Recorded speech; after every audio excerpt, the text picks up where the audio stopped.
The twin suns of Varela hung like frozen jewels above a city of glass. Their light refracted through spires that shimmered in perfect symmetry. Not a single sound of laughter or life disturbed the harmony. It was a world built on silence, law, and order, where even the breeze moved according to command.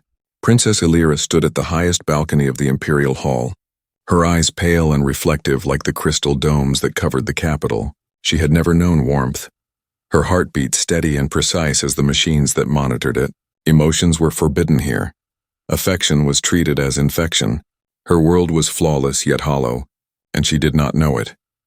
Beneath her, the city glowed with mechanical rhythm, her people moving in perfect lines, each thought monitored, each feeling suppressed by genetic design. Virelans were not born. They were created, engineered in sterile chambers to serve roles assigned by the Council of Purity. Alyra was their masterpiece, the first heir completely free of emotional interference. She could command, calculate, decide without hesitation, and yet, for reasons unknown even to her, sometimes she found herself staring too long at the horizon, wondering why the stars looked lonely. The message from Earth arrived on a morning of absolute calm. A human envoy had been dispatched for peace negotiations after a trade dispute that could ignite into war. Alyra had read the reports about humans. Emotional, unpredictable, primitive. They were everything her world had rejected. Her advisors wanted no contact.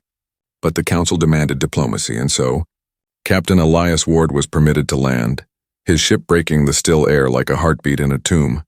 When he stepped onto the glass platform of the palace, Alyra saw something strange in him. It wasn't his uniform or the scars that traced faint lines across his cheek. It was his eyes. They weren't calm or cold. They were alive. He bowed awkwardly, unsure how to greet someone who never smiled. His voice carried warmth that unsettled her. "Princess Alyra, it's an honor," he said. His tone soft yet full of something she couldn't identify. Her protocol required no response, yet she found herself answering. "Honor is a human construct, Captain. We operate by function," she said. But her voice trembled slightly at the edge, he noticed, and she hated that he did. Their meetings began as formal exchanges about resources and trade. But each day Elias asked questions that no one had ever dared to.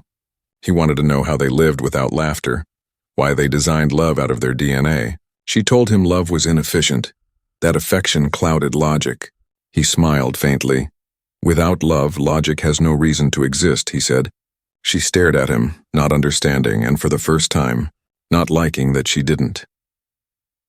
At night, she would replay their conversations in the reflection of her chamber's mirror walls. She told herself it was analysis, but her hands trembled as she touched her chest, feeling the faint echo of something like a pulse she'd never known before. Her reflection flickered, the system detecting a fluctuation in her neural rhythm. Emotion. She should have reported it to the council, but she didn't. Instead, she hid the data and stared into her own glowing eyes, wondering what was wrong with her. When Elias walked through the crystal gardens the next day, the guards followed him at a distance, but he waved at them, smiled, and picked up a petal that had fallen from a synthetic flower. "Beautiful," he whispered, "even if it's not real." Alyra approached silently. "Curious. Beauty is irrelevant," she said. "This flower serves aesthetic balance for neural stability." He chuckled softly.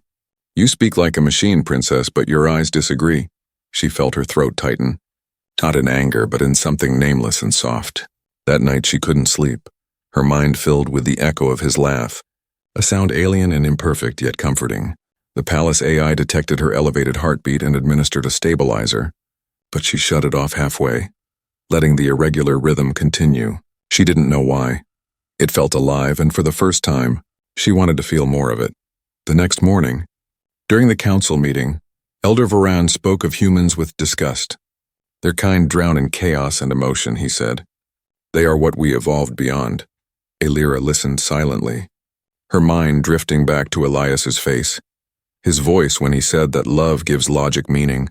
She wanted to ask what he meant, but she remained quiet. The council assigned her to deliver the closing statement to the human envoy, a symbolic act of dominance disguised as peace. When she entered the negotiation hall, Elias was waiting, his posture firm but his eyes tired. He had heard the insults, seen the contempt, yet he did not respond with anger. Instead, he looked at her with the same calm warmth. "You don't hate us," he said softly. She hesitated, Her answer caught between logic and something else. "I do not understand you," she replied. He smiled again. "Then that's the start of peace, isn't it?" The words lingered in her mind long after he was gone. She stood alone in the echoing hall, the glass walls shimmering like water, her reflection blurred, and for the first time in her life, she whispered a thought not approved by any law. What if feeling is not a weakness? The palace lights dimmed slightly, reacting to the change in her tone. She pressed her hand against her heart and felt it. A trembling warmth. Fragile but unstoppable. Outside, far above the twin suns, the human ship prepared for departure, and within the silence of the palace something new had begun to breathe. A forbidden heartbeat that would soon rewrite the destiny of two worlds. The following morning, the light of Virella fell softer than usual, as if the twin suns themselves hesitated to shine too bright upon what was quietly changing beneath them. Princess Alyra walked through the marble corridors of her palace surrounded by silence. Yet her mind was anything but still. Every thought carried the echo of a human voice, warm, disordered, alive. The memory of Elias Ward lingered like a pulse under her skin, something her people would call contamination, something she could no longer deny she wanted to understand. The council had allowed Elias to remain on Virella for further discussions.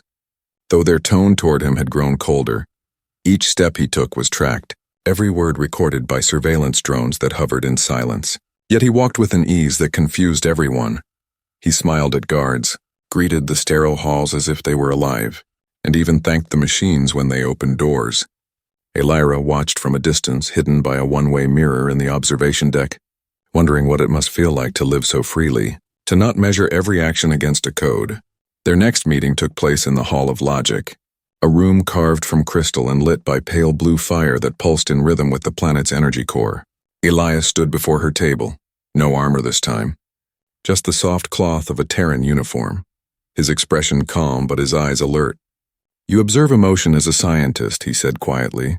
"But tell me, Princess, have you ever felt it?" She straightened her posture, unsure how to answer. "Feeling is instability," she said, her voice precise. "We were perfected to transcend such distractions." He took a slow breath, stepping closer. "And what did it cost you?" The question struck her harder than she expected. She wanted to reply with logic, with facts about genetic purity and peace, but the words did not come. She only saw the faint sadness in his gaze, a reflection of something she did not yet understand. "Cost," she repeated, her voice almost trembling. "We achieved peace, order, and longevity. There is no cost." He smiled faintly, not in mockery but in sorrow. "Peace without choice isn't peace," he said. "It's just silence." That night she dreamed for the first time in her life. Her people did not dream. Their neural circuits were designed to remain stable during rest, but Alyra's mind defied its code. She saw flashes of water, laughter, hands reaching for hers, and a warmth that made her chest ache. When she woke, she found her palms damp, her heart racing, the mirror sensors blinking in alarm at the fluctuation. She disabled them quickly, breathing hard, whispering to herself, "It's nothing. It's nothing." But deep down she knew it was everything. The following day she arranged for Elias to visit the learning chambers, where Virellan children were programmed and educated. She wanted to show him the superiority of her people, the precision of their creation, perhaps to prove to herself that her way still made sense. They walked together through the vast halls lined with transparent pods. Inside floated young Virellans, eyes closed, their minds receiving data directly through neural streams. Elias's expression darkened. "They don't learn," he said softly. "They're installed," she frowned. "Efficiency saves time," he shook his head. "But it costs humanity. Even if they're not human." Alyra crossed her arms, her tone colder. "Our people do not fight, do not suffer, do not destroy one another. Can humans say the same?" He looked at her gently. "No, but we feel every loss. And that's what keeps us trying to be better. You removed pain, but you also removed joy." She stared at him speechless. His words stirred something in her chest that logic could not silence. Later, as he prepared to leave the chamber, Elias stopped beside a child pod, placing his hand on the glass.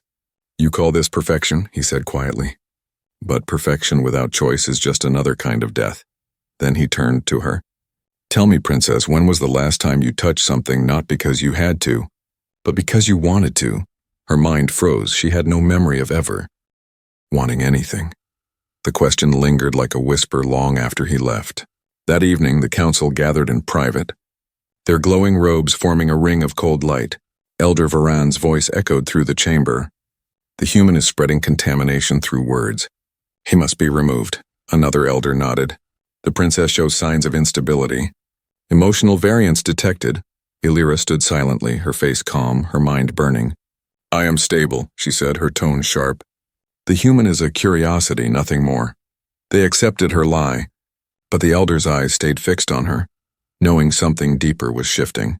When Elias returned to his quarters that night, he found a sealed message waiting on his desk, a crystalline data cube bearing the royal insignia. He touched it and her voice filled the room, soft and uncertain. Captain Ward, meet me at the Southern Observatory tomorrow at dusk. Alone, he smiled faintly, whispering to himself. So she's finally curious. The next day, the suns descended into a sea of violet light as the observatory dome opened to the stars. Alyra stood there already, her silver gown catching the glow. Elias approached slowly. You wanted to see me, he said. She turned, her eyes reflecting the galaxy above them. Your people live by feeling, she said, ours by law. Perhaps both paths are flawed, he nodded. Maybe, but one lets us choose who we are. She hesitated. And the other makes us safe, he smiled sadly. Safety without heart is just a prettier kind of cage. They stood together in silence, the sound of the distant wind echoing against the dome. For a long moment neither spoke. Alyra looked up at the stars and whispered, When I look at them, I feel something I cannot define. It frightens me. Elias looked at her with quiet awe. That's what it means to be alive. Princess, he said softly, feeling something. Even if you don't understand it, she turned to him, her voice barely a breath. And if I learn to feel, what happens to the law that made me? He answered without hesitation. Then maybe it's time the law learned to change. The stars shone brighter. The wind grew warmer, and somewhere deep within her, the first true emotion of her life bloomed like fire beneath glass, fragile, dangerous and unstoppable. The beginning of something that neither logic nor law could ever contain. Night fell over Varela like liquid silver, spreading across the towers and glass corridors that shimmered under the moon's glow. Princess Alyra stood by the balcony again, but this time the stillness no longer comforted her, it suffocated her.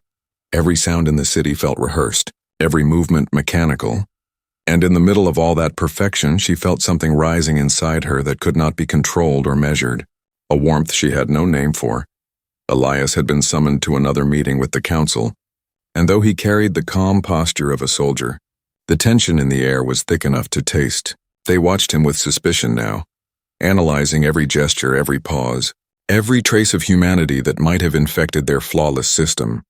When the session ended, Alyra saw him leaving the hall alone, his steps slow, his eyes heavy. She followed quietly through the mirrored corridors until she found him standing beneath a tower of light, gazing up at the stars he had come from.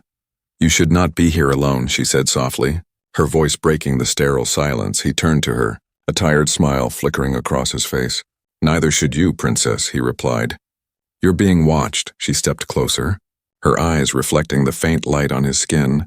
They think you're dangerous, he laughed under his breath. Humans usually are. She wanted to respond with logic, to remind him that danger was disorder.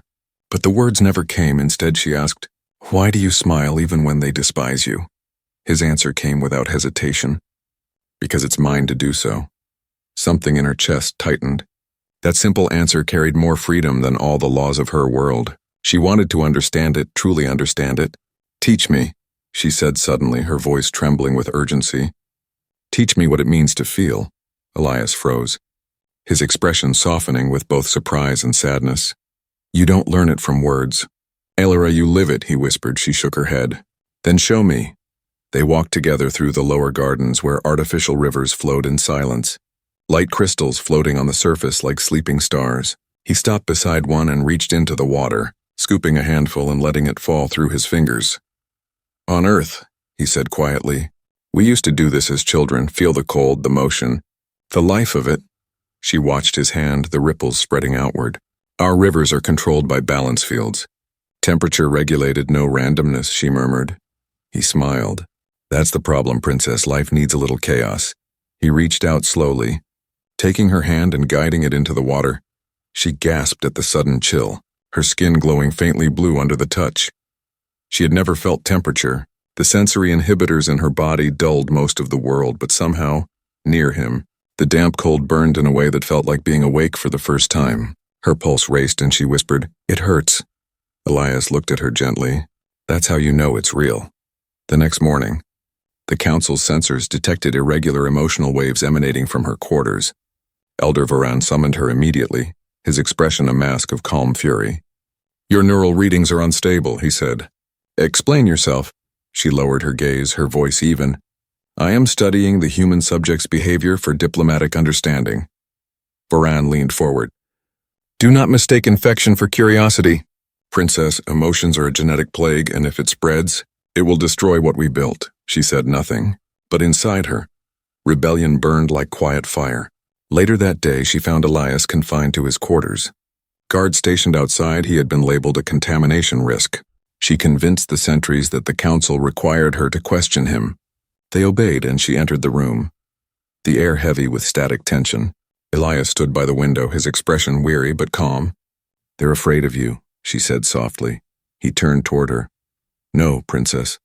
They're afraid of you. They can see it too. Something's changing." She stepped closer, her voice trembling. "I don't know what's happening to me. I see colors that weren't there before. Sounds that were once noise now feel like music. Every moment feels alive." He smiled. "That's what it means to be human. To feel every heartbeat as proof you exist." She looked away. "But I'm not human." He took her hand, his touch steady and warm. "Maybe not, but your heart doesn't know the difference." The words shattered something inside her. Tears welled in her eyes. The first her race had shed in generations. They glowed faintly as they fell, luminous droplets dissolving into the air. Elias watched in quiet awe. "You're crying," he whispered. She frowned, confused. "Is that wrong?" He shook his head slowly. "No. It's beautiful." A sharp alarm echoed through the corridors.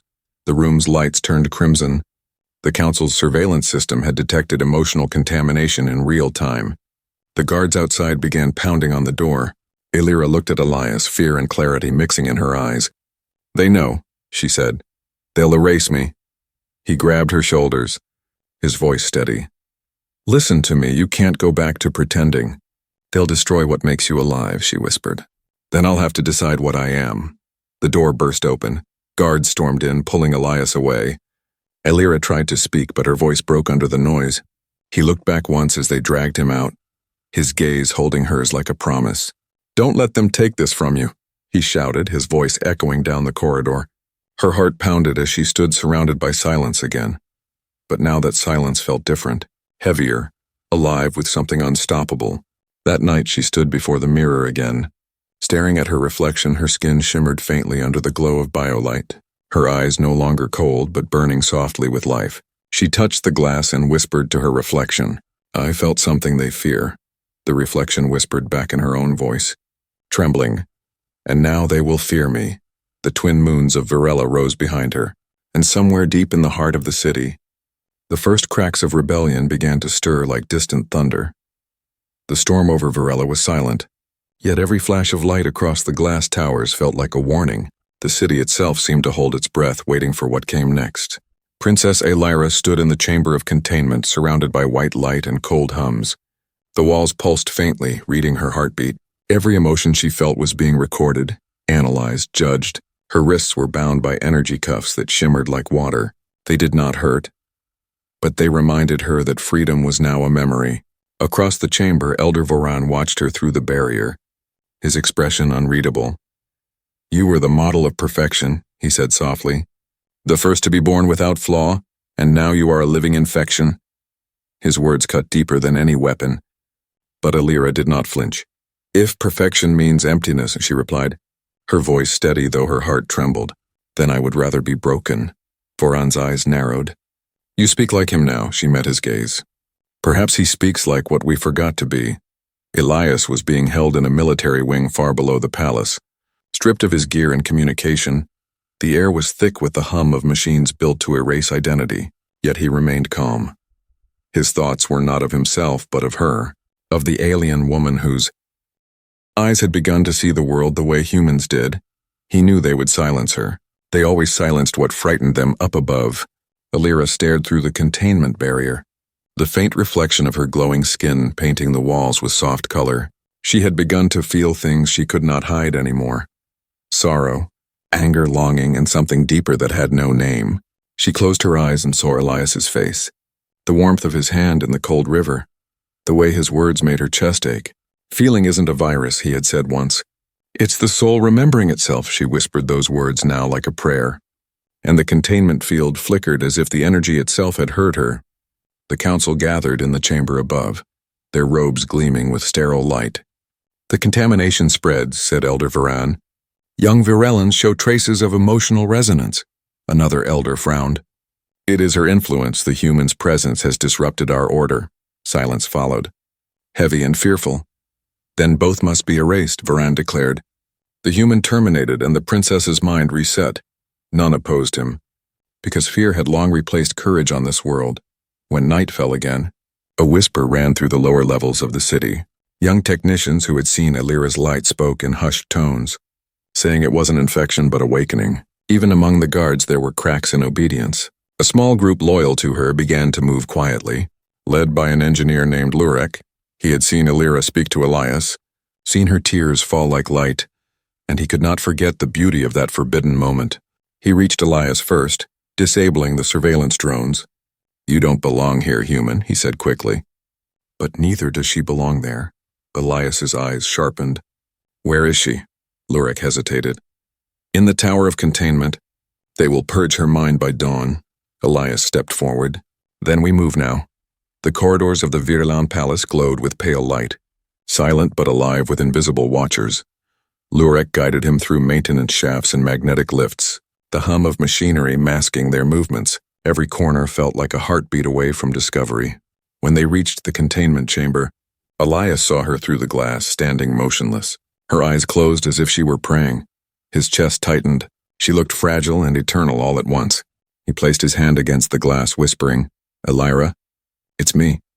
Her eyes fluttered open, disbelief and hope colliding in that single instant. You shouldn't be here, she whispered. They'll destroy you, he smiled faintly. I'd rather be destroyed for something real than live as a shadow. The energy field pulsed between them, alive with static light. Their hands pressed on opposite sides of the barrier, and for a moment the entire room shimmered as if recognizing what passed between them. The alarm broke the silence. Red lights flaring, the field tightening, guards flooding the chamber with their mechanical precision. Alyra turned to them, her voice rising like thunder through the air. You fear what you don't understand, she cried, her tone echoing with something more than sound. The energy cuff shattered in a burst of light. The containment field flickered violently. Every monitor in the city blinked with her image, the princess glowing like a star, her emotions radiating through the network like fire. The guards hesitated, their programming faltering as an unfamiliar tremor entered their thoughts. One of them lowered his weapon, eyes wide as he whispered, I feel. The word spread like a spark, unstoppable. Alyra looked at Elias and reached through the collapsing barrier. The glass-like wall dissolved into waves of light as their hands met. The contact sent a surge through both of them, blinding brilliance flooding the room. The council above watched in horror as every sensor overloaded. Shut it down, Varan screamed. Terminate the system. But it was too late. Emotion had become energy, and energy had no master. Across Virella, lights flickered. Networks crashed and people began to weep, laugh, tremble all at once when the light faded. Alyra stood in the ruin of the containment chamber, her hair flowing with soft blue fire, her eyes alive with something older than logic. Elias beside her, breathing hard but smiling. You did it? He whispered. She looked around at the trembling guards, the chaos outside, and spoke quietly. No, we did. Far above them, the first rays of dawn touched the horizon, and for the first time in millennia, the sound of unprogrammed laughter echoed through the streets of Virella, raw and imperfect but beautifully real. Alyra closed her eyes, feeling the warmth of it, and whispered to herself, now they will know what it means to live. And the world that once knew only silence began to sing. The city of glass no longer shone in silence. It trembled with sound, laughter, crying, shouts of confusion and joy all rising together into the pale morning air. Virella had awakened and could not return to sleep.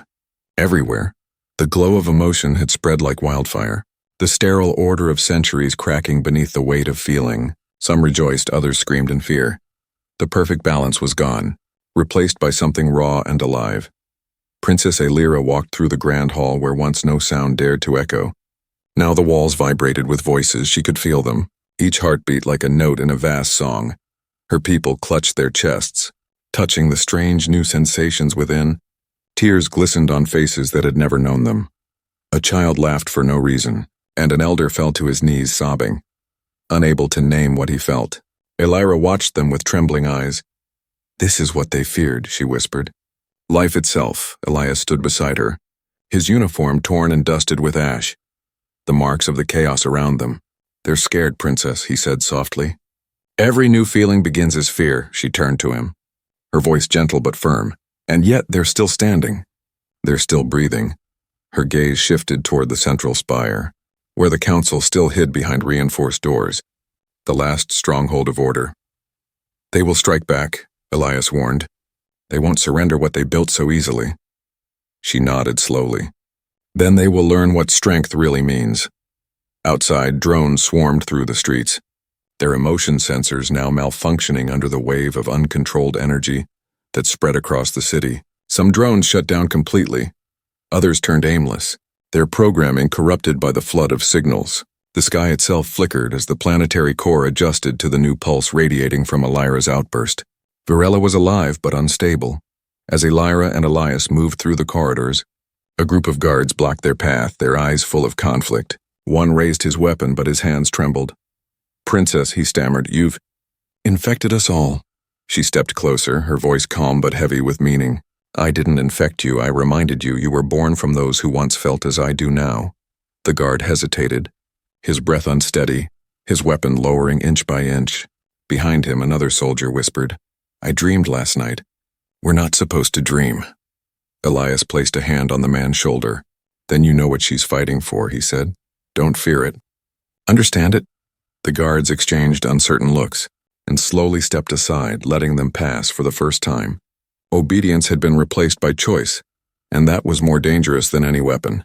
They entered the central spire through shattered doors. The council chamber flickered with emergency lights, data streams cascading wildly across the screens. Elder Voran stood at the center, surrounded by chaos but still holding his composure. "You've doomed us," he said coldly. "Our systems are collapsing, our order gone. You've turned peace into madness." Alyra walked toward him, her eyes glowing with steady light.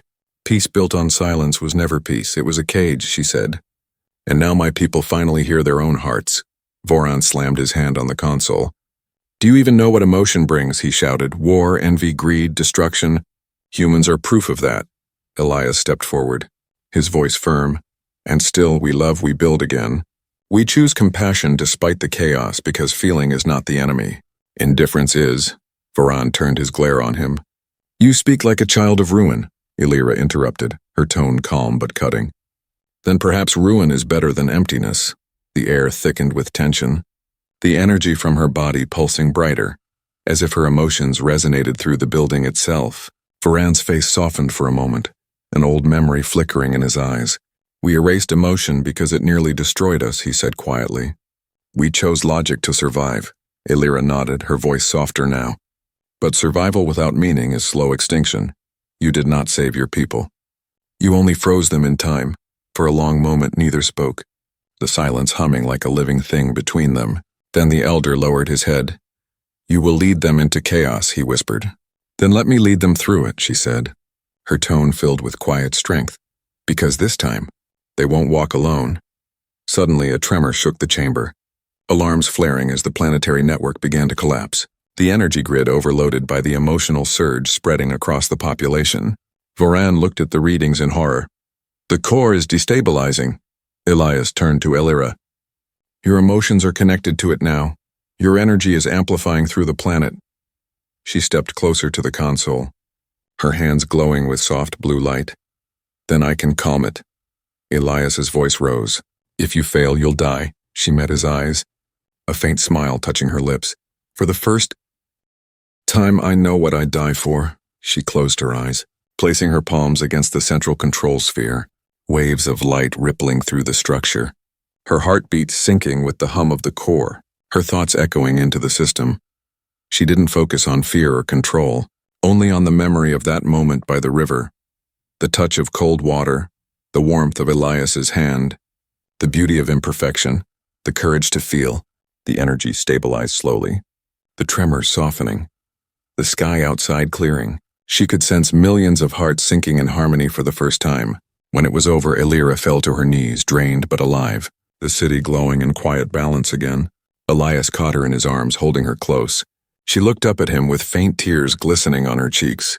"It's strange," she whispered weakly. "I feel everything and it doesn't break me." He smiled softly. "That's the strength your people never knew they had." Outside, the citizens of Virella looked toward the rising suns, their hands clasped over hearts that finally beat with meaning.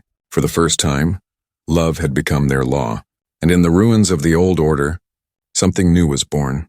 Not perfection, but life, real and untamed. Elyra leaned against Elias, her voice barely a breath.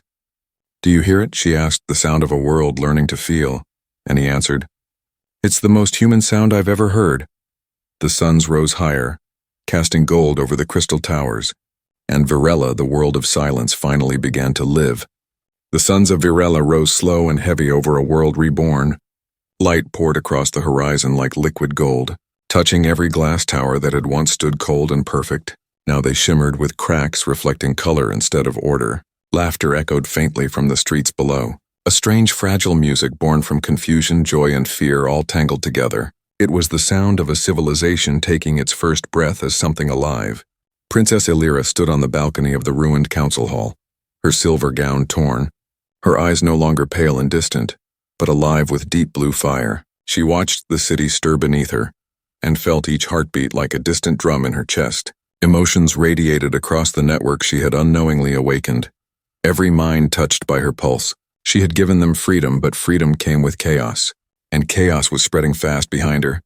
Elias walked slowly through the shattered hall, the air still heavy with static energy. He looked exhausted but alive. "You've changed everything," he said softly. "But the question is, can they survive what comes next?" She turned to face him, her voice steady but tinged with sadness. "They were never meant to be perfect, Elias. Perhaps survival means learning to live through pain."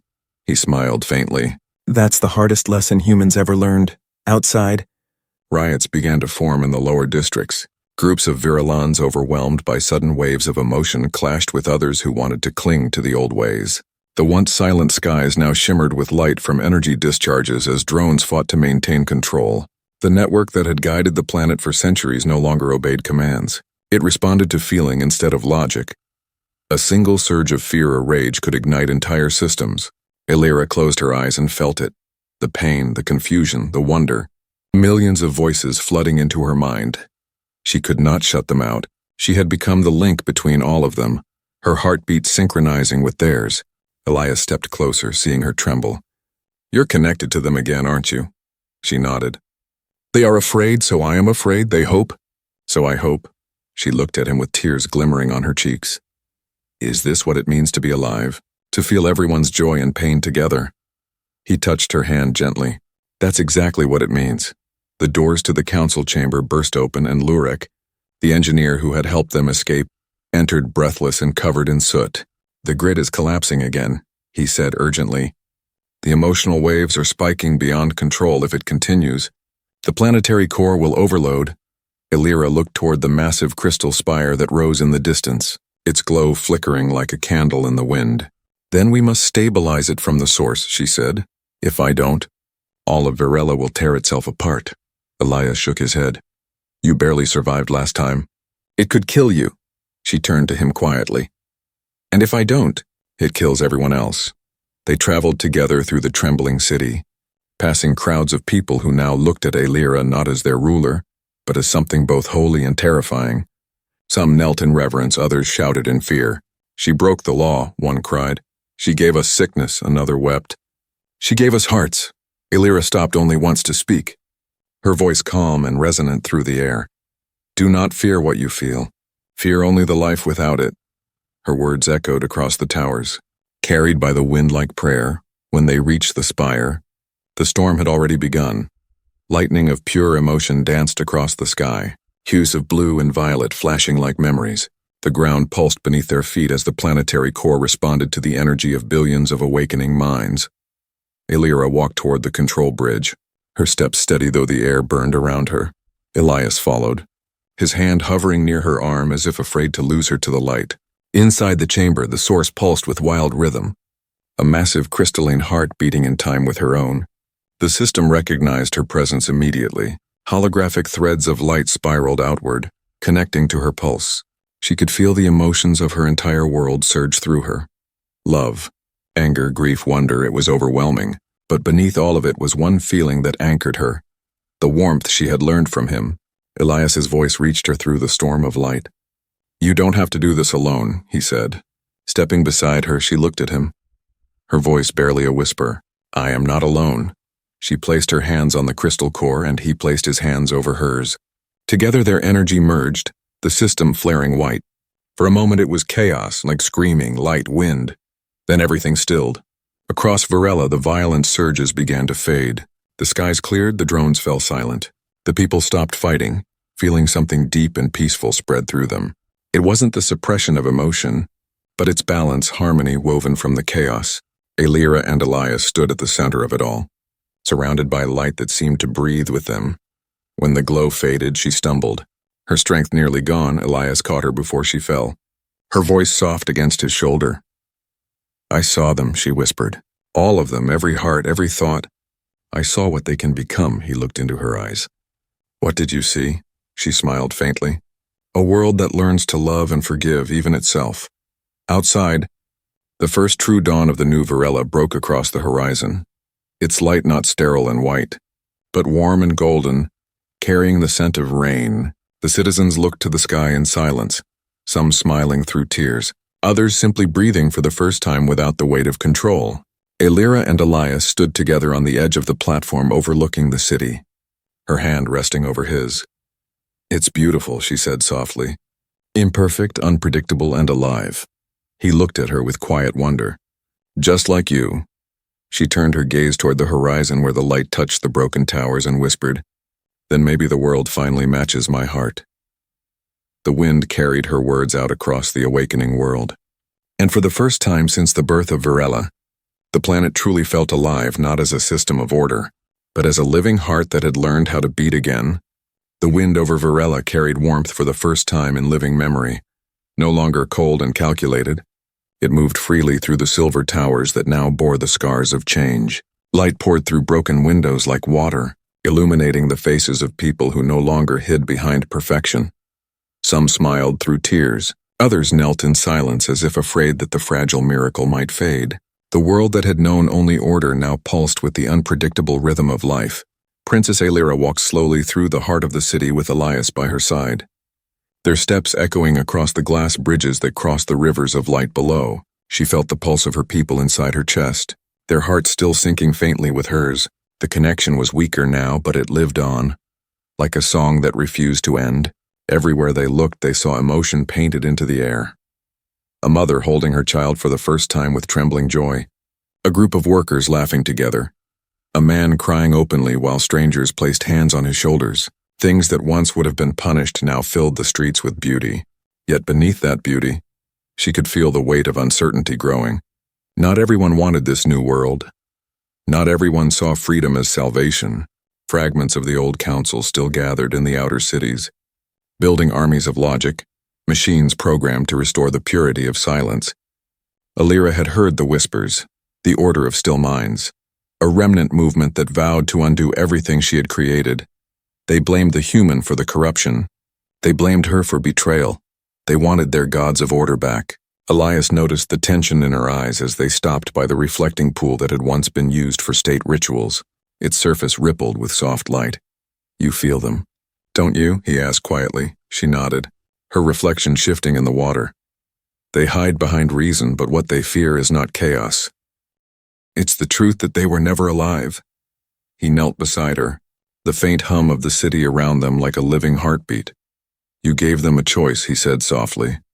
"That's more dangerous than any rebellion." She looked at him with sadness and pride woven together. "And you gave me mine." That night the horizon glowed faintly red. Signals from the old council's defense towers rising again. The air filled with the hum of machines preparing for war. Alyra stood on the palace balcony, her gown flowing like liquid light, her eyes reflecting the distant fires. "They will come for us," Elias said from behind her, his voice calm but edged with weariness. "They think emotion makes us weak," she whispered. "But it's what will make us endure." He stepped closer, his hand brushing hers. "And if we fall," she looked at him, the faintest smile touching her lips, "then we'll fall as beings who truly lived." When dawn broke, the first attack began. Swarms of drones descended from the clouds, their wings cutting through the light like shadows. Explosions echoed across the lower districts as buildings shattered. But something unexpected happened. The people did not run, they stood together, shielding one another. Not with programmed courage, but with the raw instinct to protect what they loved. Alyra walked into the plaza, her presence glowing brighter than the burning sky. She raised her hand and the light from her body spread through the air like a wave. The drones faltered mid-flight, their systems hesitating as her emotional frequency disrupted their signals. Elias fought beside her, his rifle burning with light reflected from the explosions. He wasn't just defending her, he was defending the heart of a new world, and she saw in him everything that her people needed to understand. The strength that came not from control, but from choice. The fire that burned only brighter when tested. She moved through the storm with calm grace, every step radiating light that bent the drone's sensors, her presence alone unraveling their cold code. When the battle ended, the city stood scarred but standing, smoke rising into a sky streaked with silver light. The people gathered around her in silence, waiting, breathing, their faces wet with tears of grief and awe. Alyra looked at them and spoke with a voice that carried through the smoke like wind through fire. "They wanted to silence us again, but look at you," she said. "You stood not because you were ordered to, but because your hearts told you to. That is what it means to live." Her people bowed their heads, not in obedience but in gratitude, their tears glowing faintly in the dim light. Later, when the night settled over the wounded city, Alyra and Elias walked together through the ruins, the stars reflecting in pools of melted glass. She stopped near a broken statue, her own likeness from the old world. Flawless and emotionless, she stared at it quietly, then placed her hand on the cold face. "I don't recognize her anymore," she said softly. Elias stepped beside her, his voice gentle. "She was never you. She was who they wanted you to be." She smiled faintly. "And who am I now?" He looked at her for a long moment before answering. "You're everything they said couldn't exist. A being who feels and still chooses to lead." Above them, the stars shimmered through the lingering smoke, the world around them no longer perfect but alive. Voices drifted from the city, laughter, songs, the sound of children learning words that had never been spoken before. Alyra turned her gaze toward the horizon, her heart steady. "Do you think they'll ever understand?" she asked quietly. Elias took her hand and said, "They don't have to understand. They only have to feel." And so, in the quiet that followed the storm, Virella began again, not as the empire of silence but as the world of hearts. Every tower still cracked, every soul still trembling. But life, real life, moved through it all like light through glass. Alyra looked once more at the dawn rising over the city and whispered the words that would be remembered for centuries. She knew only duty until a human taught her desire. And somewhere in the distance, beneath the golden sky, the heart of a world beat as one, alive, imperfect, and free. The end.